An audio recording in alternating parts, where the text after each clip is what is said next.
Hi, ഞാൻ doctor പ്രിയ, Q1 health കെയറിലെ homoeopathic ഫിസിഷ്യനാണ്. നമ്മുടെ ക്ലിനിക്കിലൊക്കെ ചില പേഷ്യൻസ് വരാറുണ്ട്.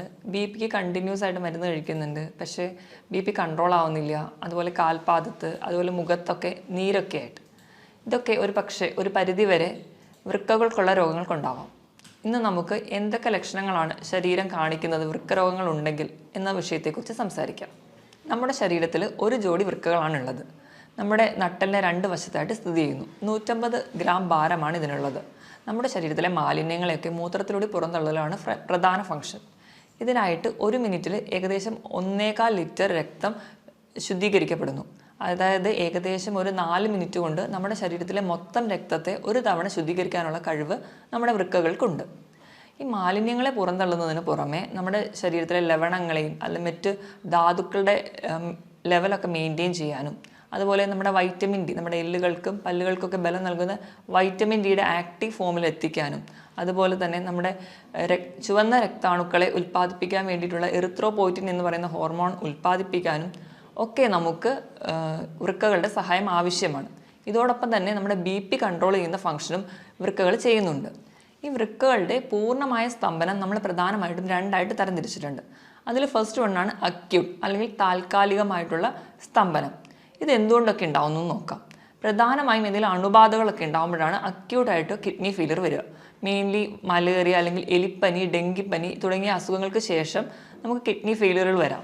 അത് ഒരു താൽക്കാലികമാണ്, പെട്ടെന്നുണ്ടാകുന്ന കുറച്ച് ദിവസങ്ങൾ കൊണ്ടുണ്ടാകുന്ന ഒരു കണ്ടീഷനാണ് അക്യൂട്ട് റീനൽ ഫെയിലിയർ.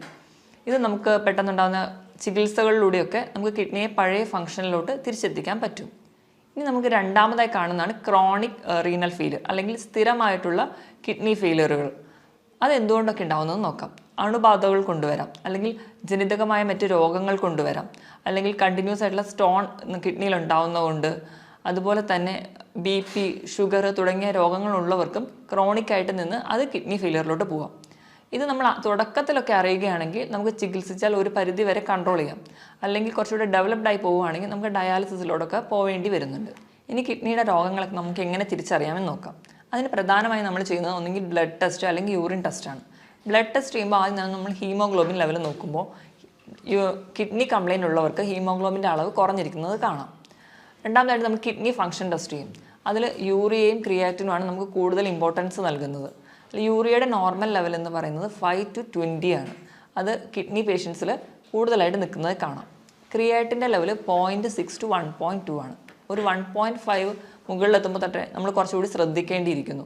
2 മുകളിൽ പോവുകയാണെങ്കിൽ, 2 മുകളിൽ പോവുകയാണെങ്കിൽ സ്ഥിതി കുറച്ച് ഗുരുതരമാണ്. അപ്പോൾ കിഡ്നിക്ക് എന്തോ കംപ്ലയിൻസ് ഉണ്ട്, സീരിയസ് ആയിട്ടുള്ള പ്രശ്നമുണ്ട്. അതുകൊണ്ട് നമുക്ക് വേഗം ഒരു ട്രീറ്റ്മെൻറ്റിലോട്ട് പോകേണ്ട ആവശ്യമുണ്ട്. കിഡ്നി ഫെയിലിയറിന് പ്രധാനമായും 3 കാരണങ്ങളാണ് പറയപ്പെടുന്നത്. ഒന്നാമത്തേത് ബി.പി കൺട്രോൾ ചെയ്യാൻ പറ്റാതെ പോകുന്നത്, രണ്ടാമത്തേത് ഡയബറ്റിസ് കൺട്രോൾ ചെയ്യാൻ പറ്റാതെ പോകുന്നത്, മൂന്നാമത്തേത് പാരമ്പര്യമായിട്ട് എന്തെങ്കിലും കിഡ്നി രോഗങ്ങളുള്ള കുടുംബങ്ങളിലുള്ളവർക്കും ഇത് കാണുന്നുണ്ട്. ഇനി നമ്മുടെ കിഡ്നിക്ക് എന്തെങ്കിലും രോഗങ്ങളൊക്കെ ബാധിച്ചിട്ടുണ്ടെങ്കിൽ, അല്ലെങ്കിൽ ക്രോണിക് കിഡ്നി ഫെയിലിയറിലോട്ടൊക്കെ പോകുമ്പോഴേക്കും നമ്മുടെ ശരീരം പല ലക്ഷണങ്ങൾ കാണിക്കും. ഇതെന്തൊക്കെയാണ് ഈ അടയാളങ്ങളെന്ന് നമുക്ക് നോക്കാം. ഇതിൽ ഒന്നാമത്തേതാണ് അമിതമായ ക്ഷീണം.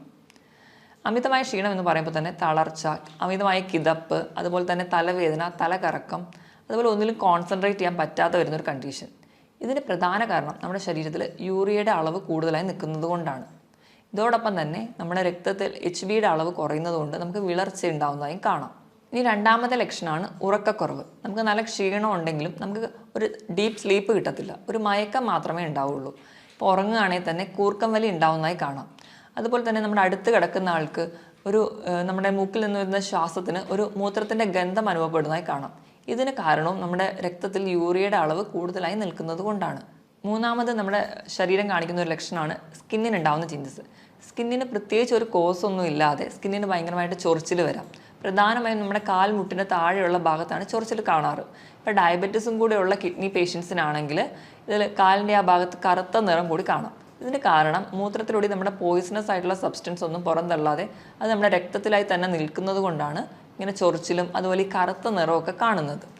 നാലാമതായി ശരീരം കാണിക്കുന്ന ഒരു ലക്ഷണമാണ് ഇടയ്ക്കിടയ്ക്ക് മൂത്രം ഒഴിക്കാനുള്ള ഒരു ടെൻഡൻസി. പക്ഷേ നമുക്ക് മൂത്രം ഒഴിക്കാനൊക്കെ പോയി ഇരുന്നാലും മൂത്രം പോകത്തില്ല, ആ ഒരു ടെൻഡൻസി മാത്രമേ കാണിക്കുള്ളൂ. ഇത് കൂടുതലായും കാണുന്നത് രാത്രി സമയത്താണ്. അഞ്ചാമതായി കാണുന്ന ഒരു ഫീച്ചറാണ് മൂത്രത്തിൽ കലക്കലായിട്ട് കാണുന്നത്. അതായത് നമ്മുടെ മൂത്രത്തിൽ ബ്ലഡ് കൂടി മിക്സ് ചെയ്തിട്ട് പോകും. ചിലപ്പോൾ മൂത്രം ഒഴിക്കുന്നതിൻ്റെ തുടക്കത്തിൽ കുറച്ച് ബ്ലഡ് പോകും, അത് കഴിഞ്ഞിട്ടായിരിക്കും മൂത്രം പോകുന്നത്. അല്ലെങ്കിൽ ഒരു കലങ്ങിയ സ്റ്റേറ്റിലായിരിക്കും കാണുക.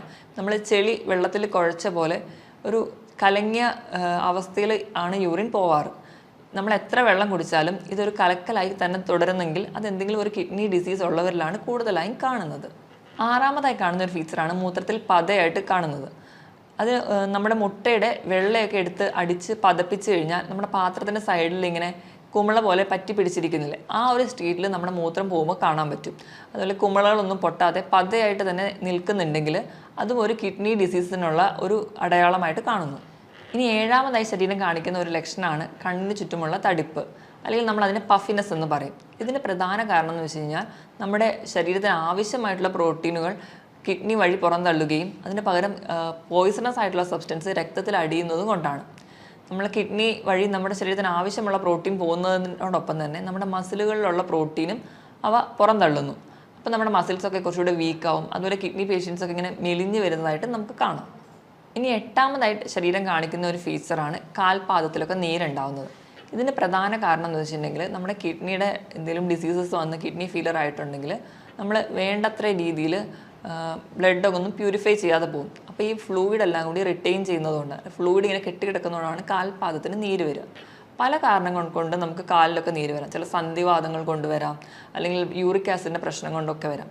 പക്ഷേ ഈ നീരും നമ്മുടെ കിഡ്നി ഡിസീസിനുള്ള നീരും രണ്ടും രണ്ടായിരിക്കും. നമ്മൾ ചിലപ്പോൾ കാല് തൂക്കിയിടുമ്പോഴേക്കും ഈ കിഡ്നി ഡിസീസ് ഉള്ളവർക്ക് നീര് പെട്ടെന്ന് വരുന്നത് കാണാം. അതുപോലെ തന്നെ നമ്മൾ കാല് പൊക്കി വെച്ചതുകൊണ്ട് ഈ നീര് പെട്ടെന്ന് കുറയുന്നതായിട്ട് കാണാൻ പറ്റില്ല.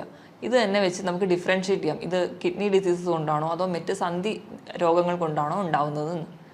ഒമ്പതാമതായി ശരീരം കാണിക്കുന്ന ഒരു ലക്ഷണമാണ് വിശപ്പില്ലായ്മ. നമ്മൾ എത്ര പട്ടിണി കിടന്നാലും നമുക്ക് പ്രത്യേകിച്ച് ഒരു വിശപ്പൊന്നും തോന്നത്തില്ല. അതുപോലെ തന്നെ മറ്റു ചിലർക്കാണെങ്കിൽ ഭക്ഷണം കാണുമ്പോൾ അല്ലെങ്കിൽ ഭക്ഷണത്തിൻ്റെ സ്മെല്ലടിക്കുമ്പോഴേക്കും ഓക്കാനോ ഉണ്ടാവും.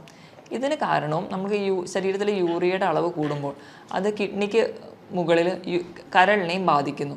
അതുവഴിയാണ് നമുക്ക് വിശപ്പില്ലായ്മ ഉണ്ടാവാനുള്ള ഒരു കാരണം. ഇനി അവസാനത്തെ ലക്ഷണമാണ് മസിൽ ക്രാംസ്, അല്ലെങ്കിൽ മസിൽസിൻ്റെ കോച്ചിപ്പിടുത്തം. ഇതിന് കാരണം നമ്മുടെ കിഡ്നി വഴി കാൽസ്യത്തിന് കൂടുതലായിട്ട് പുറന്തള്ളുകയും അതുപോലെ പൊട്ടാസ്യം രക്തത്തിൽ കൂടുന്നതും കൊണ്ടാണ് നമുക്ക് കോച്ചിപ്പിടുത്തമൊക്കെ ഉണ്ടാവുന്നത്. ഈ മുകളിൽ പറഞ്ഞ 10 ലക്ഷണങ്ങളിൽ 3 മുതൽ 4 ലക്ഷണങ്ങൾ തുടർച്ചയായിട്ട് ഒരു രോഗിയിൽ തന്നെ കാണുന്നുണ്ടെങ്കിൽ നമ്മളത് ശ്രദ്ധിക്കേണ്ടതാണ്. എത്രയും പെട്ടെന്ന് ഒരു ഡോക്ടറെ കാണിക്കേണ്ടതാണ്. അപ്പോൾ തന്നെ നമ്മൾ യൂറിനും അതുപോലെ ബ്ലഡൊക്കെ ടെസ്റ്റ് ചെയ്ത് കിഡ്നി ഡിസീസ് ഇല്ല എന്ന് ഉറപ്പ് വരുത്തേണ്ടതാണ്. ഇനിയിപ്പോൾ BP അല്ലെങ്കിൽ ഷുഗറോ ഒക്കെയുള്ള രോഗികൾ, അല്ലെങ്കിൽ പാരമ്പര്യമായിട്ട് ഇങ്ങനത്തെ കിഡ്നി ഡിസീസ് ഉള്ളവരാണെങ്കിൽ ഇതിലൊരു 2 ലക്ഷണങ്ങൾ കുറച്ച് കാലമായിട്ട് നിൽക്കുന്നുണ്ടെങ്കിൽ എത്രയും പെട്ടെന്ന് ഒരു ഫിസിഷ്യനെ കാണേണ്ടതാണ്. ഇനി ഈ മുകളിൽ പറഞ്ഞ 10 ലക്ഷണങ്ങൾ ഏതെങ്കിലുമൊക്കെ നമ്മുടെ ശരീരം കാണിക്കാൻ തുടങ്ങിക്കഴിഞ്ഞാൽ നമ്മൾ കിഡ്നിക്ക് വേണ്ടത്ര ശ്രദ്ധ നൽകണം എന്നാണ് അർത്ഥം. അപ്പം എന്തൊക്കെ ലൈഫ് സ്റ്റൈൽ ചേഞ്ചസ് ആണ് വരുത്തേണ്ടതെന്ന് നോക്കാം. ഇതിൽ ഒന്നാമതാണ് ധാരാളം വെള്ളം കുടിക്കുക. ഒരു ഹെൽത്തി ആയിട്ടുള്ള ഒരാളാണെങ്കിൽ ദിവസം ഒരു 3 ലിറ്റർ വെള്ളം കുടിക്കുക. അതായത് ഒരു 15 ഗ്ലാസ് വെള്ളമെങ്കിലും കുടിക്കണം. ഇപ്പോൾ കിഡ്നി ഡിസീസൊക്കെ സ്റ്റാർട്ട് ചെയ്തു പക്ഷേ ഡയാലിസിസിലോട്ടൊന്നും എത്തിയിട്ടില്ലാത്ത ഒരാളാണെങ്കിൽ വെള്ളം കുടിക്കുന്നതിൻ്റെ അളവും മൂത്രം ഒഴിക്കുന്നതിൻ്റെ അളവും തമ്മിൽ ഒരു അനുപാതമുണ്ട്. അവരൊഴിക്കുന്ന മൂത്രത്തിൽ നിന്നിൻ്റെ കൂടെ ഒരു 600 മില്ലി കൂടി കൂട്ടിയിട്ട് വേണം അവർ വെള്ളം കുടിക്കാൻ. ഇപ്പം 2 ലിറ്ററാണ് ഒരാൾ ഒഴിക്കുന്ന മൂത്രമെങ്കിൽ അവർ കുടിക്കേണ്ട വെള്ളത്തിൻ്റെ അളവ് 2600 മില്ലി ലിറ്ററാണ്. രണ്ടാമതായിട്ട് പുകവലി പൂർണ്ണമായി നിർത്തുക. അതിന് ഒന്നാമത്തെ പറയുന്ന കാരണം എന്ന് വെച്ചിട്ടുണ്ടെങ്കിൽ നമ്മൾ പുകവലി ഉള്ളവരിൽ ഓക്സിജൻ ക്യാരിയിങ് കപ്പാസിറ്റി, ഓക്സിജൻ്റെ അളവ് കുറയുന്നതായിട്ട് കാണാം. രണ്ടാമതായിട്ട് പുകവലി മൂലം ഉണ്ടാകുന്ന കെമിക്കൽസ് നമ്മുടെ രക്തക്കൊള്ളുകൾ അടിയുകയും അത് നമ്മുടെ ചെറിയ രക്തക്കൊള്ളുകൾക്ക് നാശം ഉണ്ടാക്കുകയും ചെയ്യുന്നു. ഇതുവഴി നമ്മുടെ വൃക്കകൾക്കുള്ള രക്തയോട്ടം കുറയ്ക്കുകയും ചെയ്യുന്നുണ്ട്. അതുപോലെ തന്നെ ഈ പുകവലി ഉള്ളവരിലാണ് കൂടുതലായിട്ടും ഇപ്പോൾ കിഡ്നി ക്യാൻസേഴ്സും അല്ലെങ്കിൽ മറ്റ് ഗ്രോത്തുകളും കിഡ്നിയിൽ ഉണ്ടാകുന്നത് കൂടുതലായി കാണുന്നത് പുകവലി ഉള്ളവരിലാണ്. മൂന്നാമതായിട്ട് മദ്യപാനവും അതുപോലെ തന്നെ പ്രിസർവേറ്റീവ്സ് ആഡ് ചെയ്തിട്ടുള്ള ഡ്രിങ്ക്സും സോഫ്റ്റ് ഡ്രിങ്ക്സൊക്കെ പൂർണ്ണമായി നിർത്തുക. ഈ മദ്യപാനം ഒക്കെ ഉള്ളവരിൽ ഇലക്ട്രോലൈറ്റ് ബാലൻസ്, അതായത് നമ്മുടെ ധാതുക്കളുടെയും ലവണങ്ങളുടെയൊക്കെ ബാലൻസ് പ്രോപ്പറായിട്ട് കാണില്ല. അതുപോലെ തന്നെ ശരീരത്തിന് വേണ്ട ആവശ്യമായിട്ടുള്ള വെള്ളം ഈ മദ്യപാനികളിൽ കുറവായിട്ട് കാണാം. അവർക്ക് ഡീഹൈഡ്രേഷൻ കൂടുതലായിട്ട് കാണുന്നുണ്ട്. നാലാമതായിട്ട് അമിതവണ്ണം, ഓവർ വെയിറ്റ് ഒക്കെ ഉണ്ടെങ്കിൽ അത് മാക്സിമം കൺട്രോൾ ചെയ്യാൻ ശ്രദ്ധിക്കണം.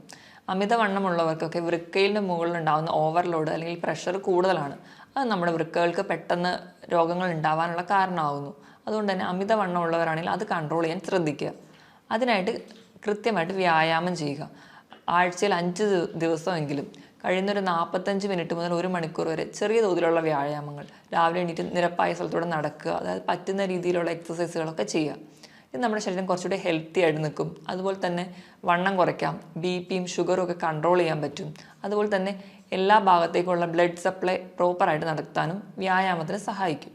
ഇനി ആറാമതായിട്ട് നമുക്ക് ചെയ്യാൻ പറ്റുന്നൊരു കാര്യമാണ്, നമുക്ക് ബി പി ഉണ്ടെങ്കിൽ, അതായത് രക്തസമ്മർദ്ദമോ അതുപോലെ ഷുഗറൊക്കെ ഉള്ളവരാണെങ്കിൽ അത് കൺട്രോൾ ചെയ്യാൻ ശ്രദ്ധിക്കുക. അത് നമ്മുടെ ഭക്ഷണത്തിലൂടെ കൺട്രോൾ ചെയ്യുക. അപ്പോൾ എന്തെങ്കിലും മെഡിസിൻസ് ഒക്കെ എടുക്കുകയാണെങ്കിൽ കൃത്യസമയത്ത് തന്നെ മെഡിസിൻ കഴിക്കാൻ വേണ്ടി ശ്രദ്ധിക്കുക. അതുവഴി നമുക്കൊരു പരിധി വരെ കിഡ്നി ഡിസീസിലോടൊന്നും എത്താതെ നമ്മുടെ ശരീരത്തിനെ പ്രൊട്ടക്റ്റ് ചെയ്യാൻ പറ്റും. അടുത്തതായിട്ട് ചിലരൊക്കെ ആണെങ്കിൽ നമുക്ക് ചെറിയ വേദനകളോ ഒക്കെ വരുമ്പോൾ തന്നെ ഡോക്ടറെ ഒന്നും കാണാതെ സ്വന്തമായിട്ട് മെഡിസിൻസ്, അതായത് പെയിൻ കില്ലേഴ്സൊക്കെ കഴിക്കുന്നവരിൽ കിഡ്നി ഡിസീസസ് കൂടുതലായി കാണുന്നുണ്ട്. അതുകൊണ്ട് തന്നെ നമ്മൾ മാക്സിമം സ്വന്തം ചികിത്സിക്കാതെ ഒരു ഡോക്ടറെ എപ്പോഴും കൺസൾട്ട് ചെയ്യാൻ ശ്രദ്ധിക്കുക. ഇനി ലാസ്റ്റായിട്ട് നമുക്ക് ഫുഡിൽ എന്തൊക്കെ ചേഞ്ചസ് വരുത്തണം നോക്കാം. നമ്മൾ നോർമലി ഹെൽത്തി ആയിരിക്കുമ്പോൾ കഴിക്കുന്ന ഒരു ഫുഡിൽ 4/1 ഭാഗം മാത്രമേ നമുക്കിപ്പോൾ ഒരു കിഡ്നി ഡിസീസ് ഉണ്ടെങ്കിൽ കഴിക്കാൻ പാടുള്ളൂ. അതുപോലെ തന്നെ നമുക്ക് പ്രോട്ടീൻ, നോർമലി ഹെൽത്തി ആയിട്ടുള്ള ഒരാളാണെങ്കിൽ 1 കിലോ ആണ് നമ്മുടെ ബോഡി വെയിറ്റെങ്കിൽ അതിനനുസരിച്ച് 1 ഗ്രാം പ്രോട്ടീനാണ് കഴിക്കേണ്ടത്. അതായത് 80 കിലോ ഉള്ള ഒരാളാണെങ്കിൽ ഒരു ദിവസം 80 ഗ്രാം പ്രോട്ടീൻ കഴിക്കണം എന്നാണ് നോർമലി പറയാറ്. പക്ഷേ ഒരു കിഡ്നി പേഷ്യൻസ് ആണെങ്കിൽ 1 കിലോ ബോഡി വെയ്റ്റിന് 0.8 ഗ്രാം മാത്രമേ പ്രോട്ടീൻ കഴിക്കാവൂ.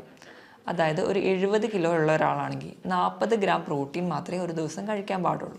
പ്രോട്ടീൻ കഴിക്കുമ്പോൾ തന്നെ നമ്മൾ റെഡ് മീറ്റ് പൂർണ്ണമായും ഒഴിവാക്കുക. റെഡ് മീറ്റ് എന്ന് പറയുമ്പം പോത്തിറച്ചി, താറാവിറച്ചി ഇതൊക്കെ പൂർണ്ണമായും ഒഴിവാക്കുക. അതിന് പകരം വെജിറ്റബിൾ പ്രോട്ടീൻസ് കൂടുതലായി കഴിക്കുക. വെജിറ്റബിൾ പ്രോട്ടീൻസിൽ വരുന്നതാണ് പനീർ, കൂണ്, പയർ, കടല, പരിപ്പ് തുടങ്ങിയ ധാന്യങ്ങളും. രണ്ടാമതായിട്ട് നമ്മൾ കൊഴുപ്പ് കഴിക്കേണ്ട അളവാണെങ്കിൽ, കൊഴുപ്പെന്ന് പറയുമ്പോൾ നമ്മുടെ ഫാറ്റ്, അത് നമുക്ക് പല രീതിയിൽ കിട്ടും.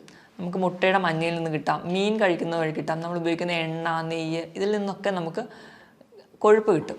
ഒരു ദിവസം ഒരു ഹെൽത്തി ആയിട്ടുള്ള ഒരാളാണെങ്കിൽ ഒരു 50 ഗ്രാം മാത്രമേ കൊഴുപ്പ് കഴിക്കാൻ പാടുള്ളൂ. പക്ഷേ ഒരു കിഡ്നി ഡിസീസ് ഉള്ള ഒരാളാണെങ്കിൽ അതിൻ്റെ പകുതി മാത്രമേ ഒരു ദിവസം കൺസീവ് ചെയ്യാൻ പാടുള്ളൂ. ഇനി ലാസ്റ്റായിട്ട് ലവണങ്ങൾ എന്ന് പറയുമ്പോൾ സോഡിയം ഉണ്ട്, പൊട്ടാസ്യം, കാൽസ്യം, ഫോസ്ഫറസ് ഒക്കെ ഉണ്ട്. ഇതിൻ്റെ ലെവൽ എങ്ങനെ മെയിൻറ്റെയിൻ ചെയ്യാം? കൂടുതലായിട്ടും ഈ ലവണങ്ങളൊക്കെ ഉള്ളത് നമ്മുടെ പച്ചക്കറികളിലാണ്. അപ്പോൾ നമ്മൾ പച്ചക്കറികളൊക്കെ കഴിക്കുമ്പോൾ അതാദ്യം വേവിച്ച് അതിൻ്റെ വെള്ളം ഊറ്റി കളഞ്ഞിട്ട് വേണം കഴിക്കാൻ. ഈ ഒരു പ്രോസസ്സിന് നമ്മൾ ലീച്ചിങ് എന്നാണ് പറയുക. ഇപ്പോൾ ഇലക്കറികളിലാണെങ്കിൽ കോളിഫ്ലവർ, ബ്രക്കോളി, ക്യാബേജ് ഇതൊക്കെ വൈറ്റമിൻ സി നിറഞ്ഞതുമാണ്. അതുപോലെ തന്നെ നമ്മുടെ കിഡ്നി ഡിസീസൊക്കെ പ്രിവെൻറ്റ് ചെയ്യാൻ വളരെ നല്ലതാണ്.